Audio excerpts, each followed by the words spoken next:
자, 안녕하세요 여러분들 반갑습니다. 자, 오늘은 2월 9일 일요일입니다. 일요일 20시 23분 지나고 있습니다. 자, 일요일 시황 브리핑 시작을 해보도록 할게요. 국장에 관한 거는 이제 금요일 브리핑 자료에 올려드렸기 때문에 패스를 할게요. 간략하게만 짚어보도록 할 거고요. 먼저 국장부터 짚어볼게요. 네, 일단 국장은 저희가 이때부터 매수를 시작을 했어요. 그죠? 네, 그전까지 계속 보수적 관점을 유지를 하다가 그때부터 이제 시작을 했는데, 시그널 보면서 말씀드릴게요. 시그널 보면서. 네, 코스닥. 코스닥 차트고요. 코스닥 1분 차트인데, 여기다가 이제 이때부터, 이날부터죠. 이날부터 매수를 해서 3일 동안 수익이 좀 괜찮았어요. 캠트로닉스 뭐 25% 수익도 먹고, 이제 했는데, 지금 보면은 단기 과열권이다. 왜 단기 과열권이냐? 추세선을 그어보게 되면은 이런 게 추세선이 있고 또 이렇게도 추세선이 떨어져요. 그죠? 맞죠 여러분들? 이렇게도 네, 추세선을 그을 수가 있어요. 보시면 이렇게 고점 여기도 고점 여기도 고점 이틀간 돌파를 한 거죠. 이틀간. 네. 근데 추세선을 돌파를 했다고 해서 이게 원웨이로 계속 간다고 볼 수는 없거든요. 어찌됐건 여기는 기술적 관점에서 봤을 때 매도 자리가 되는 거죠. 매도 자리. 이러다가 만약에 이 라인을 이탈을 하는, 강력하게 이탈을 하는 음봉이 나오게 되면 바로 그냥 숏뷰로 바뀌게 되는 거예요. 무슨 말인지 되시죠? 네. 자, 그리고 이 자리가 추세선이 하나만 있는 건 아니죠. 많이 있어요. 많이 있는데 잘 보시면 이렇게 네. 자, 옛날에 여기서부터 오던 여기 고점과 여기 고점을 이었을 때, 자, 보십시오. 고점이 있죠, 이렇게 보이시죠? 여기서부터 이어진 고점 쭉 이제 여기까지 온 거예요. 그게 지금 딱 닿아 있는 겁니다. 정확하게, 예, 닿아 있죠. 그리고 그거 말고도 보시면 여기 고점과 여기 고점을 이은 거예요. 그랬더니 여기도 딱딱 맞아 떨어지죠? 이게 좀, 자, 색깔이 좀 똑같아서 헷갈리실 수 있는데, 요거를 제가 빨간색으로 바꿔볼게요. 네. 여기 보시면, 여기 고점, 여기 고점 딱 맞아 떨어지죠? 이게 지금 여기 근처까지 온 겁니다. 사실, 여기 빨간색까지는 조금 남았어요. 그죠? 좀 남았거든요. 제 단기 목표가 여기였단 말이에요, 여기. 네, 여기 찍고, 물론 못 찍고 빠질 수 있지만, 일단 단기적으로는 제가 보는 관점이 여기였단 말이에요. 네. 근데 여기서 지금 이제 미증시가 어떻게 됐어요? 여기서 미주국이 금요일날 종가가 빠진 거지. 그죠? 빠져버렸어요. 이렇게 하락을 다 했습니다. 조금 위험한 상태가 된 거예요. 자, 일단 이렇게 알고서 가고, 월요일날 국장 같은 경우에는 조심해야 된다. 일단은 그 MSCI 한국 지수는 마이너스 2% 정도 급락을 했거든요. 월요일은 당연히 개파락으로 출발을 할 거고, 네, 리스크 관리가 필요하다. 최근에 증시 흐름이 되게 좋았지만 월요일은 상당히 위험할 수 있어요. 그래서 아침부터 리스크 관리 좀 해야 됩니다. 네, 보유하고 있는 주식들 좀 줄이고, 그죠? 인버스라든지 이런 리스크 관리를 해야 된다. 자칫 잘못하면 급락으로 이어질 수 있습니다. 상당히 위험할 수 있다라는 거. 코스피도 마찬가지예요. 얘도 마찬가지 빠질 수 있다. 네. 시그널, 코스피는 지금 하락 시그널 안 나왔어요. 보시면 뭐 매수 시그널, 매도 나오다가 급락을 했죠. 여기서 딱 매수 시그널 뜨고서 지금 이제 이틀 연속 올랐는데 121선 돌파하지 못한 상황에서 지금 미국이 빠지게 된 겁니다. 그래서 조금 위태위태하다. 코스피도 추세선 한번 그어보게 되면 이런 것들이 있습니다. 이렇게 정확하게 지금 딱 맞아 떨어지죠. 코스피도 여기서, 그죠? 보이시죠? 딱 지금 밀릴 자리에서 밀린 거예요. 지금 상당히 위험하다. 네, 너무너무 위험한 자리다. 이렇게 볼 수가 있겠습니다. 그리고 추세선은 많습니다. 여기서 이렇게 그어도 보시면 여기 고점. 이게 추세선은 항상 그으면서 우리가 투자를 해야 되고 방향성을 체크해야 된다. 자, 이 정도 말씀드리겠고, 자, 이어서 일단 일정과 매크로 보겠습니다. 금요일날 발표가 나왔었죠. 비농업 고용지수. 수정치가 나왔었는데, 여튼 뭐 중요한 것은 1월달 수치는 컨센서스보다 낮게 나왔다라는 점. 자, 고용이 낮게 나온다라는 것은 어떻게 돼요? 고용시장이 안 좋네. 경제가 생각보다 안 좋네. 지금은 bad is good이에요. 경제지표가 안 좋을수록 호재로 인식이 됩니다. 왜? 금리 인하를 해야 되니까요. 금리 인하에 대한 명분을 갖추려면 경제가 안 좋게 나와야 돼요. 맞죠? 그래서 고용지표만 놓고 봤을 적에는 이 수치만 디테일하게 보지 않고 단순 수치만 봤을 적에는 이거는 호재로 볼 수 있다. 그죠, 여러분들? 요거만 놓고 봤을 때는. 자, 실업률을 보게 되면은 실업률 같은 경우에는 컨센서스가 어떻게 나왔어요? 컨센서스가 4.1인데 발표는 4로 나왔어요. 너무 좋죠? 기존에 지금 4%대는 이미 요거는 완전 고용이에요. 자연 실업률 수준이란 말입니다. 실업률 0%는 없어요. 예. 그래서 4% 정도를 예를 들면 자연 실업률을 보거든요. 여기 보시면 제가 적어놨죠. 자, 의회 예상국이 추산한 자연 실업률은 4.4% 정도 수준이에요. 페드 위원들이 추정하는 자연 실업률 범위는 3.5에서 4.3이고 중간값이 4인데 지금 보면은 딱 그 4가 나온 거죠. 그러니까 실업률이 낮아진다라는 것은 뭐예요, 여러분들? 그만큼 경제가 좋다라는 의미예요. 경제가 안 좋으면은 실업률이 올라가겠죠? 그죠? 경제가 좋다. 자, 경제가 좋다라는 것은 뭐예요, 여러분들? 경제지표가 좋게 나온 거잖아요. 실업률이 낮다, 경제가 좋다. 즉, 금리 인하에는 안 좋다. 경제가 좋은데 금리 인하를 왜 합니까? 그죠? 그래서 경제지표가 좋게 나오기 때문에 이거는 악재였다. 악재였다. 자, 그리고 이제는 물가. 제가 예전부터 말씀드렸었는데 이제 물가를 봐야 된다 말씀을 드렸지 않습니까? 왜? 작년 12월달 FOMC 회의에서 파월이 인플레이션을 원인으로 들면서 금리 인하 속도를 좀 늦추겠다라고 얘기를 했잖아요. 그래서 그때부터는 이제 포커스가 물가 쪽으로 간 거예요. 평균 시간당 임금도 물가와 관련이 있는 지표지 않습니까? 자, 보시면 최근에 그래프를 보시면은 이게 계속 올라가고 있습니다. 지금 보고 계신 것은 이거는 전년 동기 대비 그래프예요. 전체적인 추세를 파악하기 좋아요. 전월 대비도 참고를 해야 되지만은 전체적인 추세만 놓고 볼 적에는 이 전년 동기 대비 YOY의 차트가 좋죠. 근데 이것도 지금 컨센서스보다 확 올랐어요. 그죠? 임금이 올라가고 있다라는 겁니다. 이것도 경제가 뜨거워야 임금이 보통 올라가죠. 물가가 올라가고 물가와 임금 같은 것들은 경제가 뜨거워야 올라갑니다. 그래서 이것도 지금 현재 경제 상황에서는 악재가 될 수가 있는 겁니다. 근데 이제 증시가 급락을 하게 된 결정적인 원인은 바로 요거예요. 미국 미시간대 인플레이션 기대치가 완전 초급등이 나온 겁니다, 이번에. 트럼프 당선되고 하면서부터 이미 올라가기 시작을 했는데, 지금 보시면 완전 그냥 추세선을 제대로 돌파하면서 나와버린 거죠. 그죠?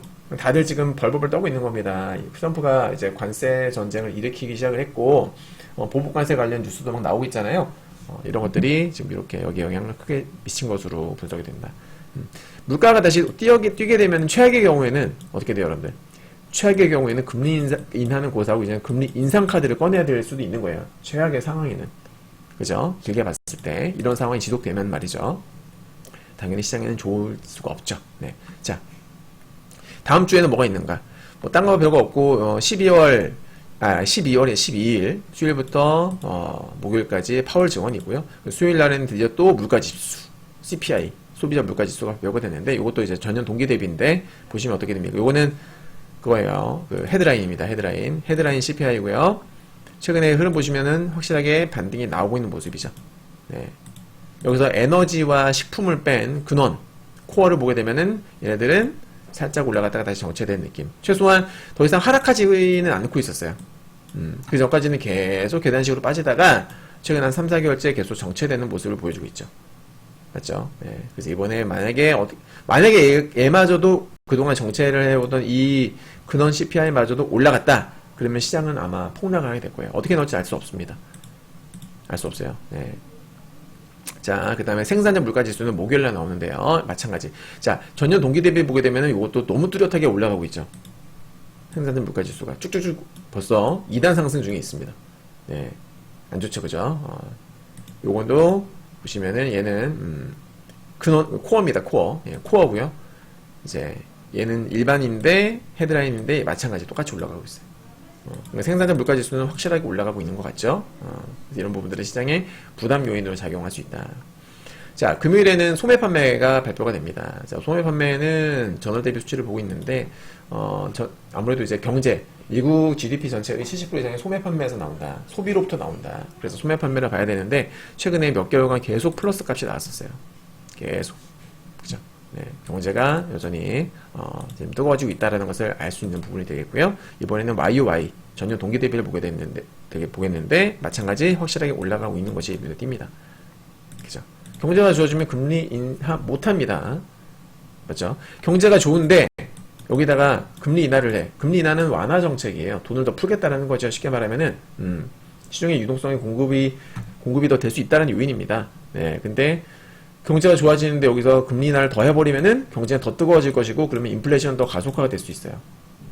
맞죠? 그래서 지금 연준이 더 이상 금리 인하를 못하는 겁니다. 이렇게 이해하시면 되겠어요. 자, 이제 엔비디아 실적 하나 남았습니다. 주요 기업들 중에서는 엔비디아 실적은 2월 26일, 2월 말에 발표가 되고요. 자, 뉴스 한번 짚어보겠습니다. 자, 미국의 강한 고용, 실업률 4.1에서 4%로 금리 인하 기대감 하락.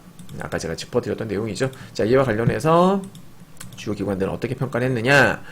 자, 프린시플 에셋의 시마샤라는 분석가는요, 고용 보고서는 페드의 3월 금리 인하 가능성을 없앴을 가능성이 크다. 그러니까 없앴다는 거죠. 가능성을 두 번이나 언급을 했어요.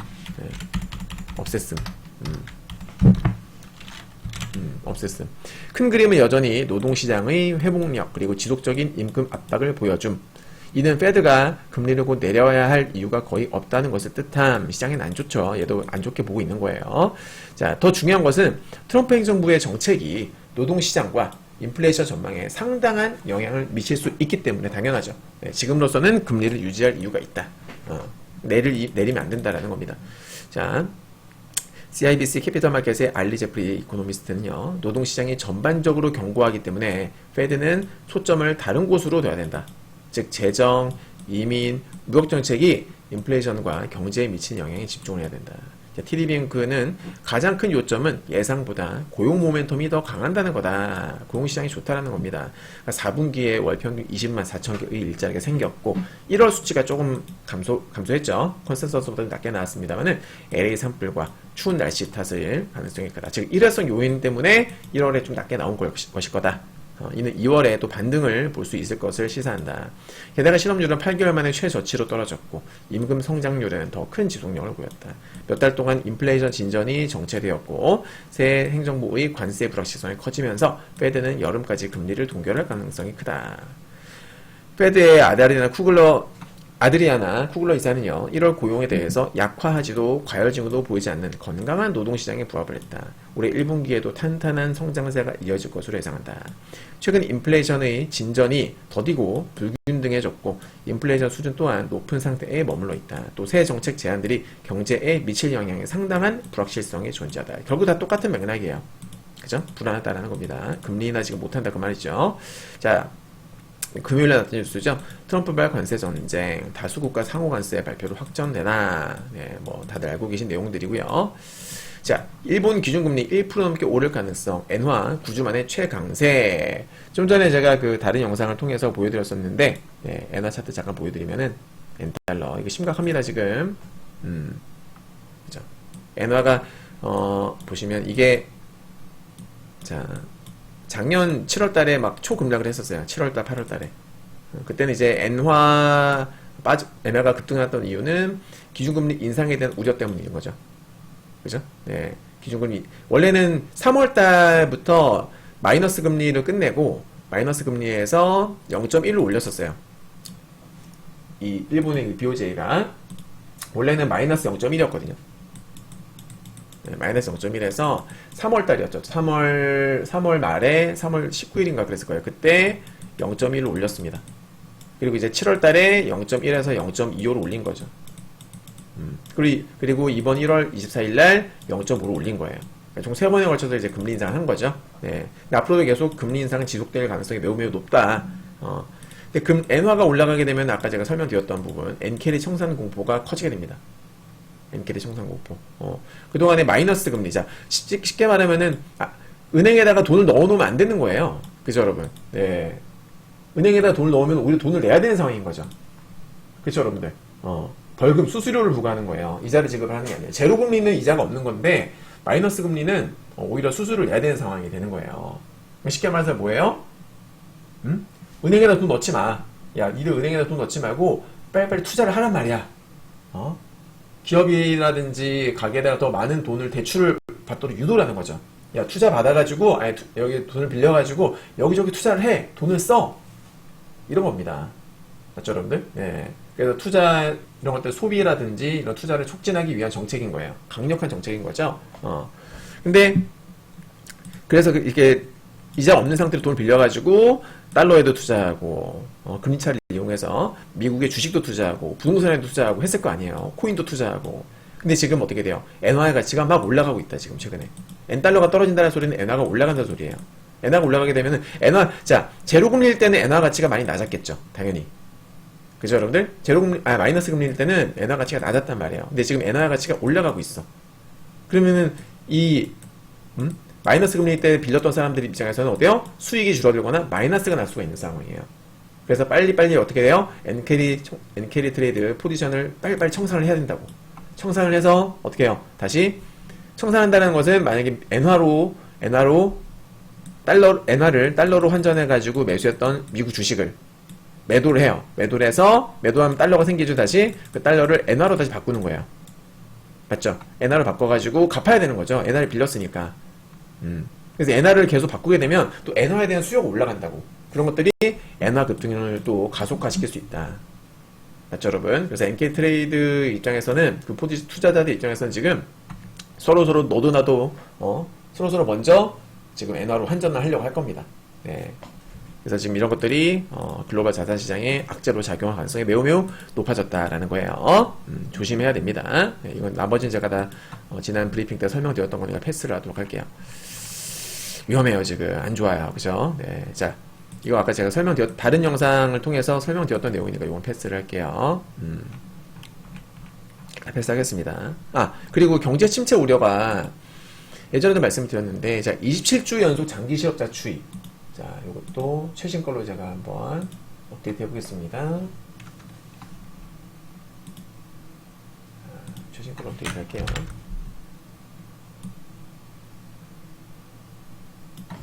자, 보겠습니다. 최근에 좀 꺾였어요. 자, 이게 뭐냐면은 장기 실업자, 27주 연속 장기 실업자 추예요. 프레드 차트인데, 옛날부터 이게 올라갈 때, 회색 음영은 리세션, 경기 침체를 의미합니다. 자, 올라갈 때 경기 침체가 왔었어요. 올라가는 전후로 해서. 올라갈 때 경기 침체, 올라갈 때 경기 침체, 경기 침체, 경기 침체, 경기 침체, 경기 침체, 경기 침체, 100%죠. 이때도. 이때는 이제 그 코로나가 터지고 나서 올라간 거고. 근데 최근에도 보면은 이게 꾸준하게 올라가고 있었단 말이에요. 꾸준하게. 아직까지 경기 쉽지 않았는데, 경기 너무 좋은데, 어쨌거나 상승 추세인 거는 맞아요. 확인되죠? 뚜렷하게. 네. 거기다가, 장단기 금리차. 과거에 이 장단기 금리가 역전됐다가 정상화되는 과정에서 경기 침체, 경기 침체, 경기 침체. 그죠? 지금 마찬가지. 정상화됐단 말이죠. 과거의 패턴만 보게 되면은 분명히, 경기 침체가 올 수 있는데, 지금 돌아가는 상황을 보니까, 엔캐리 트레이드 청산이라든지 이런 것들로 해서 돌아가는 상황을 보니까 잘하면 올해 가능할 수도 있지 않을까 하는 생각도 살짝 들어요. 네, 뭐 저도 모르지만 살짝 그런 우려가 조금 커지고 있는 것은 사실이다. 그죠? 참고해야 되겠죠? 다음은 Fear and Greed Index입니다. 지금 39 Fear 단계에 있고요. 금리나 전망은 여전히 1회입니다. 현재는 7월달 예정된 FOMC 회의에서 금리 인하를 한 번 더 할 것이다 라고 좀 예정이 되어 있습니다. 네. 자, 이제 미증시를 볼 건데, 자, 보시면 제가 금요일날 말씀드리기로, 양봉의 저점, 그러니까 금요일날 국장 끝나고 나서 했던 브리핑에서 양봉의 저점 깨지면 안 된다. 위험하다. 조정을 받더라도 제한적인 조정이 나와야 된다라는 설명을 드렸었어요. 그죠? 그리고 제가, 금요일날 전망에서 분봉 과열에 따른 장 초반 조정 가능성을 말씀드렸었는데, 실제로 금요일날 장이 어떻게 됐어요? 장 시작하고 나서 살짝 올라가더니, 그때부터 급락을 하기 시작을 했고, 결과적으로는, 계속 빠지면서 마감을 했습니다.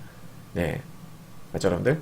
빠지면 저점 롱뷰. 실제 나스닥 손목 같은 경우에는 본장 시작하기 전에 빠졌을 때 급반등이 나왔었어요. 급반등이 나왔었다가, 이제 장 초반 본장 열리고 나서 빠졌는데, 양봉의 저점이 깨져버린 거죠. 네. 이 양봉의 저점은 제가 우리 그 유로엔님께도 제가 계속 지속적으로 강조를 드렸던 부분인데 어디냐면 바로 여기에요. 자, 여기 좀 차트가 좀 복잡하죠? 좀 깨끗한 차트로 볼게요. 깨끗한 차트를 보겠습니다.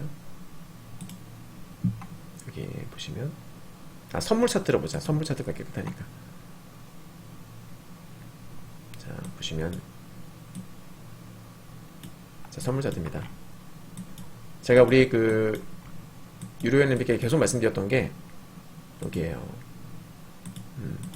21,770포인트 부분. 여기 깨지면 급락이다. 제가 지난 그 1월달에 이제 구정 연휴 전에 휴가를 갔었어요. 가기 전에 여기를 딱 말씀드리고 왔거든요. 여기 깨지면 급락이다. 제가 없을 때였어요. 하필이면. 그래서 그때 딱 시초가 여기를 깨기 시작을 하면서 바로 급락을 했죠. 선물이. 그죠? 여기 또 올라왔다가 돌파 못하면서 급락하고 또 올라왔다가 여기를 또 깬 거예요. 그죠? 또 깨버린 거예요. 기술적으로는 하락할 가능성이 매우 높아졌다 라고 볼 수가 있는 겁니다. 네. 과거에도 보시면 여기를 깨면서 급락을 했고 또 반등 나오면서 여기서 저항을 받았고 또 여기를 깨면서 또 급락이 나왔고 돌파했다가 다시 되밀리면서 또 급락이 나왔었죠. 매우 중요한 자리예요. 여기를 또 깼다라는 거예요. 최근에 엔화도 막 급등하고 있고 엔달러 급락하고 엔화 급등하고 있고 네. 그래서 이런 부분들을 전체적으로 생각하게 되면은 다음 주에 미증시는 추가할 가능성. 국장도 마찬가지. 아까 제가 설명드렸습니다만은 국장도 어때요? 위험하다 말씀드렸죠 지금. 국장 또한 마찬가지. 이렇게 보시면 네. 네. 똑같다. 지금 국장도 코스닥이 이 추세선 상단부라서 상당히 위험한 상태에 있다. 그래서 월요일부터 아마 국장도 빠지고 미증시도 이제 월요일부터 추가적으로 빠지지 않을까. 지금 가능성이 매우 높아지는 그런 상황이다라는 겁니다. 네. 이런 부분들 참고를 하셔서 투자에 임하시길 바랍니다. 자, 오늘 영상 여기서 마치겠고요. 도움되셨으면 좋아요, 구독, 알람 설정 부탁드리겠습니다. 감사합니다.